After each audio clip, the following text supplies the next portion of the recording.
মায়ের বাড়িতে থাকতে হলে মাথা নিচু করে মেরুদণ্ড ঝুঁকিয়ে থাকতে হবে। বৃদ্ধা মায়ের উপর অত্যাচারের মামলায় এমনই নির্দেশ দিলেন ক্ষুব্ধ বিচারপতি। পুলিশকেও দ্রুত ব্যবস্থা নিতে নির্দেশ দিয়েছেন।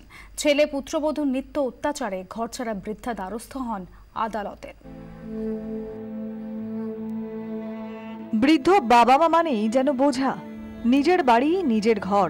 তবু বহু বৃদ্ধ বৃদ্ধার দিন কাটে ছেলে মেয়ের দায়, এটাই যেন দস্তুর। বাবা মায়ের মালিকানায় থাকা সম্পত্তির উপর ছেলের কোনো আইনি অধিকার নেই, সাফ জানিয়ে দেয় দিল্লি হাইকোর্ট। রায়ে বিচারপতি বলেন, বাবা মা ছেলেকে বাড়িতে থাকতে দিয়েছেন মানে এই নয় যে সারা জীবন তাদের ছেলের বোঝা বয়ে যেতে হবে। বৃদ্ধ বাবা মায়ের অধিকার রক্ষায় বিভিন্ন সময় নির্দেশ দিয়েছে আদালত, কখনো খোরপোশের জন্য, কখনো তাদের নিরাপত্তা সুনিশ্চিত করতে। কিন্তু ছবিটা বদলায়নি। বাগুইআটির দেশবন্ধু নগরের বাসিন্দা শান্তি মোদকেরও সেই একই অভিযোগ। ছেলে বউয়ের অত্যাচারে প্রাণ ওষ্ঠাগত। দোতলা বাড়িটি তার নিজের সম্পত্তি, কিন্তু নিজের বাড়িতেই শান্তিতে নেই শান্তি। ছেলে বউয়ের অত্যাচার থেকে বাঁচতে মেয়ের বাড়িতে আশ্রয় নিয়েছেন 65 বছরের বৃদ্ধা। বাবা চলে যাওয়ার পর থেকে তো আমাকে তো একটা নির্যাতন করে করে আমাকে এটা শেষ করে দিয়েছে।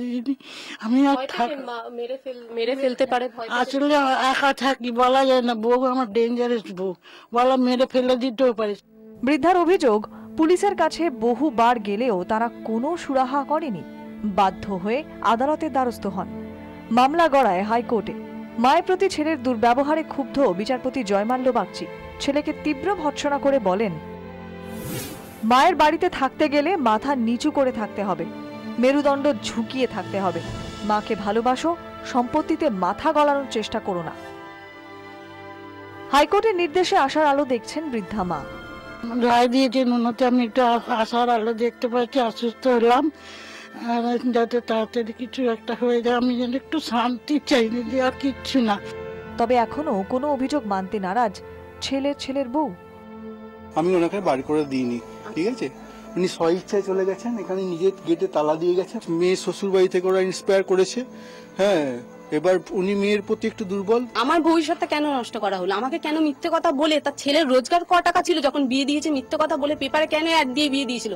পেপার আপনারা এবার বার করুন। কেন তাহলে যার ছেলের রোজগার নেই, যার ছেলের সম্পত্তি নেই, কিছু নেই, তারা পেপারে অ্যাড দিয়ে মেয়ের বিয়ে, ছেলের বিয়ে দেবে কেন?